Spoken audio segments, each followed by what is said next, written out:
Hello everybody, I hope everybody is doing well. आप सबने वो कहावत सुनी होगी कि pen is mightier than the sword. कहते हैं कि कलम की जो ताकत होती है वो तलवार से भी ज़्यादा होती है। लेकिन क्या कलम जंग लड़ सकती है? हम्म। और तलवार जो होती है उससे हम कविताएं लिख सकते हैं। हम्म। मजबूत तो वो हाथ है, मजबूत तो वो हाथ है जिसे पता होता है कि कब कलम उठानी है और कब तलवार। डिसीजन मेकिंग जो एबिलिटी होती है वो हमारा दिमाग हमें बताता है कि हमें क्या डिसीजन लेना चाहिए। और सही टाइम पे सही डिसीजन लेना बहुत ज़रूरी है कि हमें कौन सा काम कब करना है। उसके लिए हमें पता होना चाहिए कि हमारी नीड क्या है, हमारी वांट क्या है। जो वांट्स होती हैं वो डिज़ायर होते हैं, वो हमारे इस तरह से विशेस होते हैं कि हाय हमें पूरा करना है। नीड होता है कि हमारा रिक्वायरमेंट उस टाइम का क्या रिक्वायरमेंट है। तो मैं एक छोटा सा रोड मैप बनाती हूँ थिंग्स ईजियर करने के लिए।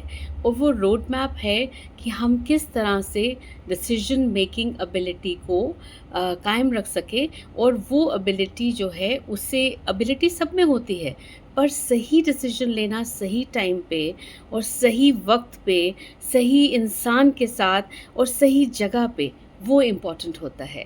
तो सबसे पहला जो स्टेप है वो है डिफाइन योर डिसीजन। कि आपको आप जो डिसीजन ले रहे हैं वो क्यों ले रहे हैं, वो क्या डिसीजन आप ले रहे हैं। Number one.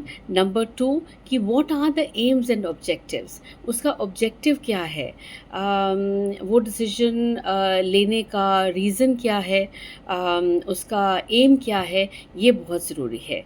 और थर्ड स्टेप जो है उसमें फिर जब हम लिखना स्टार्ट करते हैं या सोचना स्टार्ट करते हैं तो उनको प्रायोरिटाइज़ करना बहुत इम्पॉर्टेंट है कि ये सबसे पहले इम्पॉर्टेंट है, ये दूसरे नंबर पे है, ये तीसरे नंबर पे है, ये चौथे नंबर पे, ये जो तीन है ये इम्पॉर्टेंट है।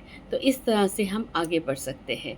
चौथा ये है कि अगर हम ये डिसीजन ना लें तो उसके ऑल्टरनेटिव्स क्या हैं।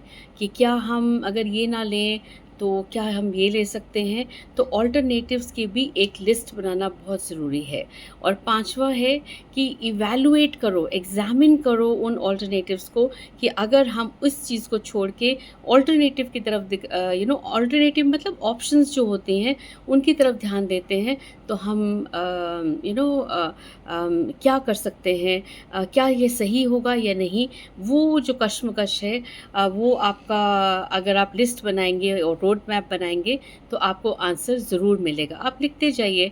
और उसके बाद सिक्स्थ है कि आप चॉइस बनाइए। अब कि आपने पहले ये सोचा था, उसके प्रोज एंड कॉन्स ये थे, ये ऑल्टरनेटिव्स हैं, ये ऑप्शंस हैं और ये इसका ऐसा होगा। और आप चॉइस बनाइए।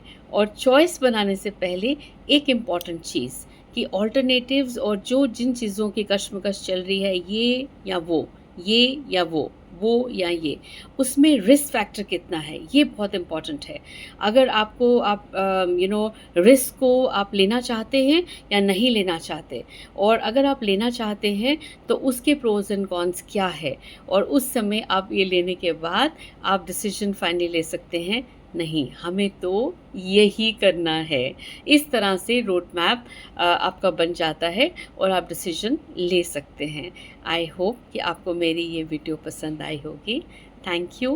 Please like, comment and subscribe. Thank you so much.